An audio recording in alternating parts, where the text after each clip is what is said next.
Apunte sobre la desbabelización de las lenguas.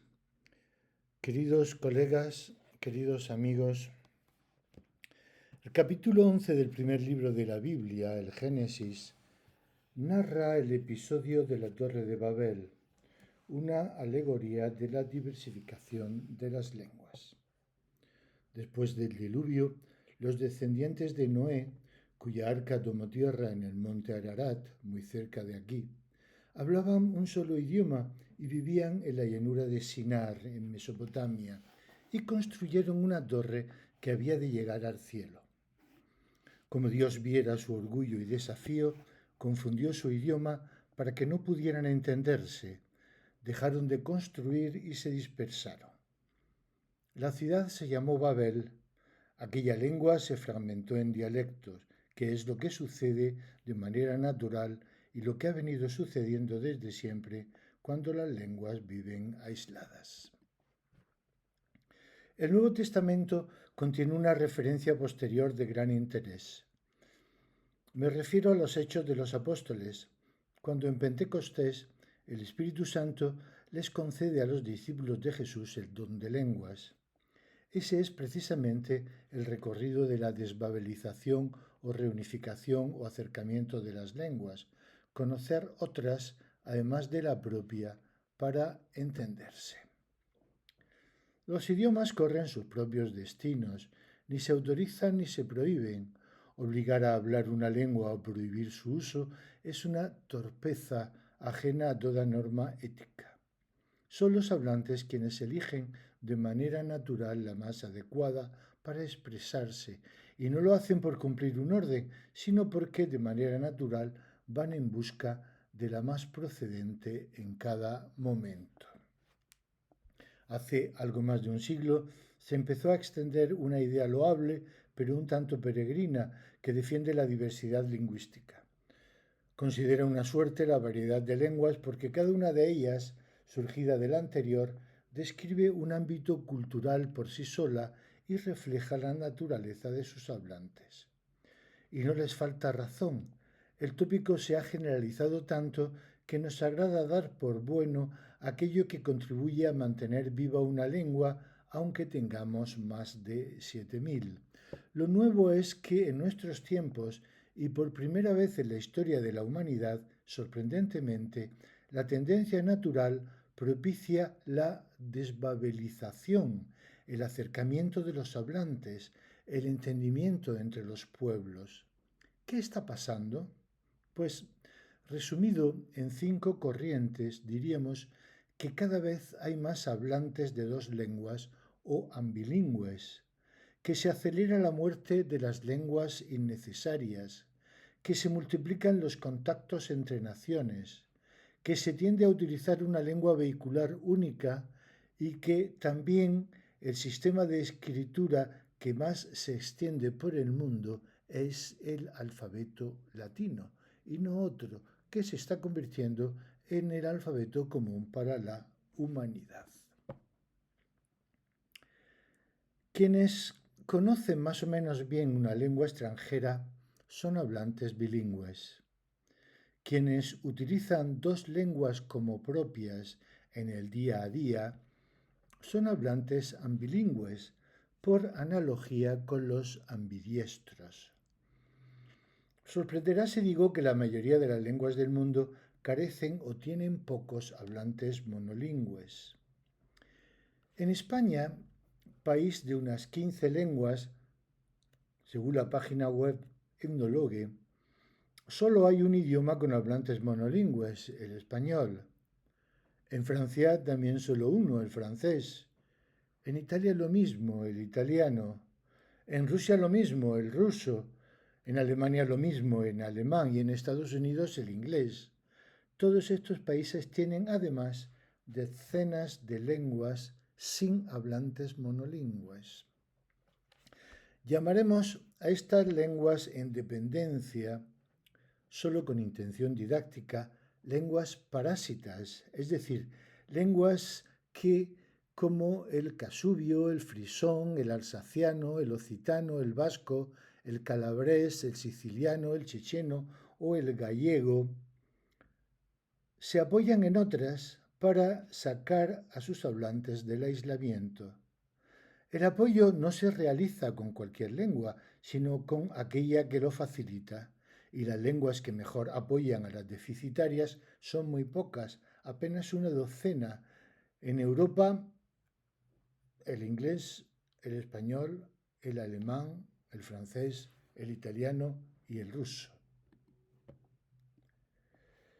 Las lenguas neolatinas, contadas de una en todos sus dominios, son varias decenas. No sé si alguien lo ha pensado, pero si no lo ha hecho le diré que ninguna de ellas cuenta con hablantes monolingües, salvo 5, el español, el francés, el portugués, el italiano y el rumano. El resto dispone de una lengua parasitada que amplía el horizonte de comunicación. Las lenguas del mundo que residen en Europa son únicamente el 3%, unas 250. Las que cuentan con hablantes estrictamente monolingües son menos de una docena y la tendencia incrementa el ambilingüismo. Este cambio facilita la comunicación. Si aumentan los anglófonos, se contribuye a la reunificación. En América existen más de 1000 lenguas, pero es un continente de 3: español, inglés y portugués, las únicas lenguas que permiten el monolingüismo. Con una de ellas, el hablante vive conectado en sus respectivas demarcaciones. Me refiero al hablante ambilingüe. Claro, tal vez habría que añadir al francés, aunque no sabemos muy bien en qué grados los francófonos de Canadá hablan también inglés, es decir, son ambilingües. África es el continente más ambilingüe. Tendría que ser una verdadera Babel, pero no lo es porque la necesidad de utilizar a diario 2 o 3 lenguas es una constante. Una de ellas es la aprendida en familia. La otra, una lengua vehicular africana como el suajili, el folaní, el wolof o el hausa. Y la tercera, el inglés o el francés o el portugués, y con mucha menos frecuencia el español. En Asia es conocida la influencia del ruso en las antiguas repúblicas soviéticas, el inglés en la India y el mandarín en China. Se podría añadir el indonesio, que sobrevuela por las islas de ese gran país del sur. Oceanía es el continente del inglés, y por no dejarlo solo citaremos al Tok Pisin, un pidgin afín a la lengua germánica. A Estados Unidos llegaron hablantes de lenguas muy distintas que en los cambios generacionales se fueron perdiendo a favor del inglés, aunque aún quedan muchas. Así es como desaparecen las lenguas, sustituidas por otra de mayor utilidad. La segunda tendencia es la muerte de las lenguas, la desaparición de las lenguas. La desaparición de las lenguas en los tiempos modernos se ha convertido en una constante. Hay más muertes que nacimientos porque la multiplicación de los contactos ha favorecido que casi el 90% resulten de una u otra manera insuficientes para la comunicación. Nunca antes murieron tantas lenguas tan rápido. Se espera que a final de siglo solo quede la mitad. La mengua se produce en el cambio generacional. A medida que se gana la condición de ambilingüe, aumentan las posibilidades de comunicación, mientras la lengua en declive cae en desuso y deja de ser transmitida. Nadie la persigue, nadie la prohíbe, nadie la detesta. Se debilita porque los jóvenes que llevan la iniciativa suelen elegir la más útil, que será también la que enseñen a sus hijos. Y como es lícito que todo hablante esté capacitado para la comunicación y entendimiento con sus semejantes, la elección recae en la lengua más ventajosa y necesariamente la otra, que es muy abundante en el mundo, pues queda marginada. Podemos llamarlo muerte de las lenguas con dramatismo, pero quedaría menos sombrío si lo llamamos quiebra en la transmisión generacional. Las lenguas débiles se preparan para la desaparición mientras crecen las vigorosas. Yagán, Acabo, Eyak, Taushiro, Bichita, Livonio son algunas de las lenguas que ya no se volverán a oír. Es lícito preguntarse si el foco de reflexión debe apuntar a los derechos de los hablantes, que son quienes las abandonan, o al de las lenguas, que no son modos de ver el mundo, pero sí códigos de comunicación de gran interés cultural. La tercera tendencia es la multiplicación de contactos interlingüísticos. El 26 de mayo del año 2023 se registró un récord sorprendente: casi 255.000 vuelos en un solo día. 255.000 vuelos en un solo día. Esa misma jornada, unos 22.000 aviones cruzaron al mismo tiempo los cielos. Se estima que entre 2 y 3 millones de personas estuvieron al mismo tiempo en el aire. Es verdad que no todo el mundo viaja en avión, es un pequeño porcentaje de la población mundial, un 6%, pero ese 6% ya son millones de hablantes. Por otra parte, buscando siempre la comunicación internacional, el número de usuarios de Internet en el mundo roza el 75%. Y los idiomas más usados varían según cómo se establezcan las mediciones, pero toda introspección coincide en colocar en primer lugar al inglés, en segundo al chino y en tercer lugar al español, aunque con diferencias entre ellos. Los siguientes son el ruso, el árabe, el francés, el alemán, etc. Las lenguas que necesitan el apoyo de otra alcanzan porcentajes muy bajos en la red. Si consideramos que el chino no es una lengua internacional porque se limita a un solo país, podemos pensar que, y podemos decir orgullosos, que el español es la segunda lengua en Internet. En la red social Facebook, tal vez la más frecuentada, el español ocupa también la segunda posición. En Wikipedia, la enciclopedia más consultada, el español, en segunda posición, ocupa un importante volumen de artículos, aunque muchos menor, eso sí, que el de inglés, y también es la segunda lengua en YouTube, Netflix, LinkedIn, Instagram y otras plataformas. Del conjunto de grandes cambios que vivimos, probablemente el que mejor recoge la tendencia sea la conocida globalización. Este fenómeno tiende a ser considerado como esencialmente económico, pero en realidad es mucho más amplio porque abarca relaciones sociales, culturales, cada vez más internacionalizadas. De la consideración de países desarrollados, en vías de desarrollo y tercermundistas, hemos pasado a un mercado mundial capitalista que ha forzado la aparición del fenómeno de la macrorregionalización del mundo alrededor de tres áreas principales: América del Norte, Europa Occidental y Asia Oriental. El resto son territorios de segunda fila. Si los avances de la globalización de la economía son importantes, no se quedan atrás los logrados en otros campos como las migraciones, que tanto han modificado el paisaje de nuestras ciudades, la multiplicación de los contactos videotelefónicos, la densidad de las redes de comunicación de masas, la proliferación de reuniones internacionales, la multiplicidad de contactos y organizaciones interestatales, las crecientes redes de organizaciones no gubernamentales, las medidas ecológicas, los movimientos humanitarios, la ayuda al desarrollo, la internacionalización del conocimiento social o el nuevo tipo de interdependencia mundial. La tendencia al uso de una lengua vehicular único se centra en el inglés, como es sabido. Cuando los contactos son tan frecuentes, Las lenguas vehiculares crecen. Cuando no existen, las lenguas se fragmentan.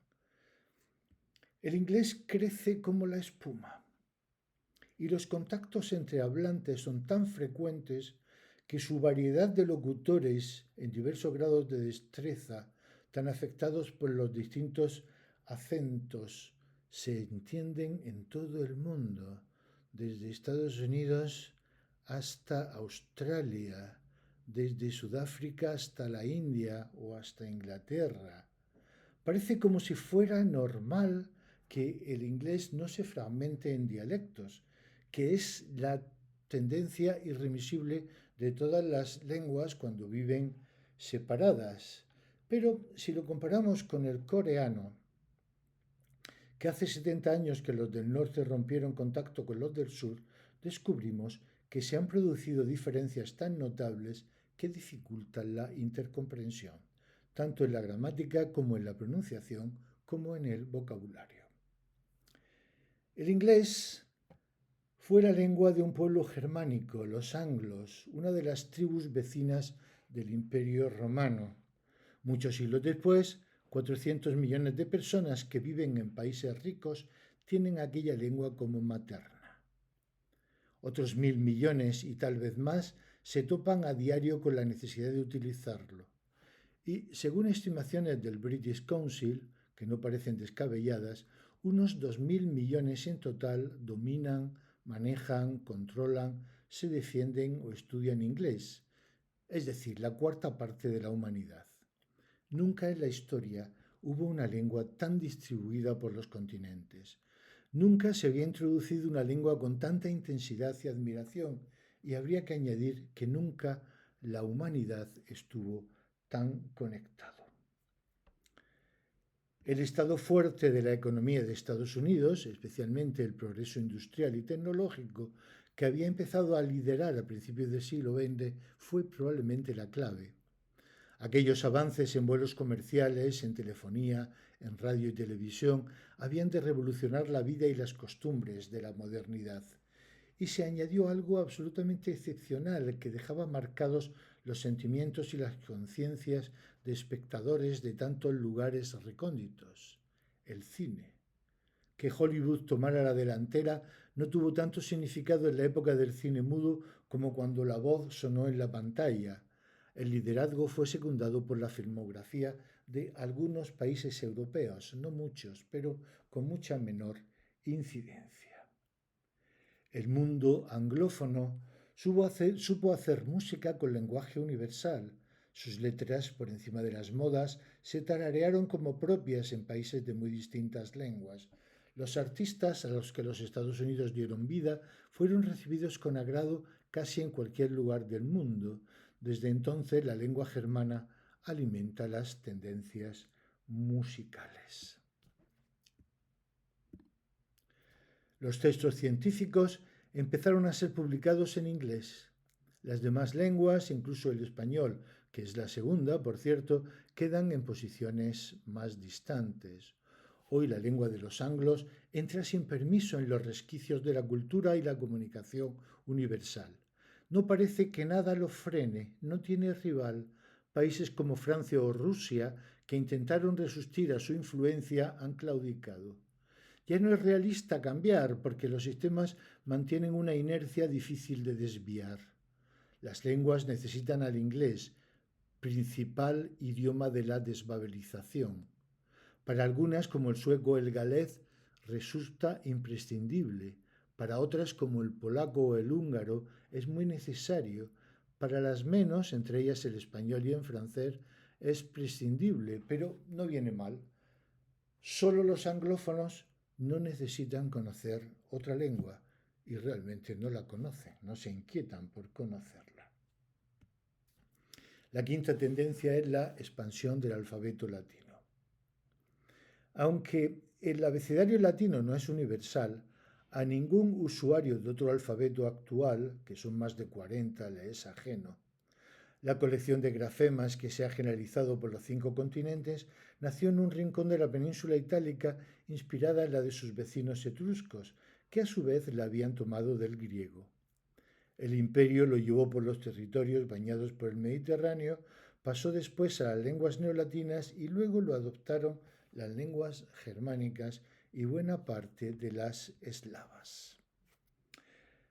La segunda gran expansión se la debemos a tres lenguas continuadoras del latín: el español, que lo prestó a las lenguas amerindias; el francés, que lo ha llevado por África e Indochina; el portugués, que lo ha difundido por África y Asia; y sobre todo le debemos el crecimiento a una lengua germánica, el inglés, otra vez el inglés, que lo ha llevado a América del Norte, a África, a Asia y Oceanía. Los idiomas vivos que han adaptado el alfabeto latino son 66, pero los hablantes que necesitan conocerlo son muchos más, entre ellos los chinos y los japoneses. En un sentido amplio, podríamos decir que todo el mundo desarrollado pasa por el alfabeto latino. El chino lo utiliza como base de su escritura para fijar la pronunciación, pues los caracteres pictográficos no pueden servir de referencia. Es el llamado pinyin, que sirve para la comunicación escrita. También se usa en móviles y ordenadores, pues la escritura latina, que ellos llaman inglesa, es imprescindible porque le sirve de llamada predictiva a los miles de caracteres. Un chino que sepa escribir necesita obligatoriamente el alfabeto latino. En la India, el inglés está tan generalizado que sus más de 1.000 millones de hablantes son ambilingües. Los usuarios de la veintena de alfabetos de la India conocen el latino porque son ambilingües con el inglés. Y quienes hablan japonés, además de sus dos silabarios, katakana e hiragana, y de los kanjis chinos, conocen el romaji o escritura alfabética, que aparece para la información escrita en las autopistas, para la transcripción de nombres de personas y lugares y en busca de ser identificadas para dar nombre a la mayoría de las empresas de Japón y sus marcas comerciales. Lo que la humanidad ha necesitado transmitir para entenderse, lo ha conseguido. La expansión del alfabeto latino es un ejemplo y otro, la universalización de los números, a pesar de que otras lenguas utilicen otros signos, otros símbolos para escribirlos. El hecho es que las lenguas de hoy son las que son, tan grandes como insignificantes. Lo que le ha importado a la humanidad es disponer de las necesarias, y eso lo garantizan las tendencias naturales de los hablantes. La voluntad de integrar otra lengua para un mejor entendimiento que convierta a los pueblos en ambilingües, la marginación de las lenguas innecesarias, la multiplicación de los contactos internacionales, la tendencia imparable a hacer del inglés la lengua internacional y la simplificación de cualquier alfabeto a favor del latino. Nadie ha ordenado estas preferencias de los pueblos. Se muestra así que las lenguas son patrimonio de quienes libremente las utilizan, y eso es algo en lo que ningún poder político puede ni debe intervenir. Muchas gracias.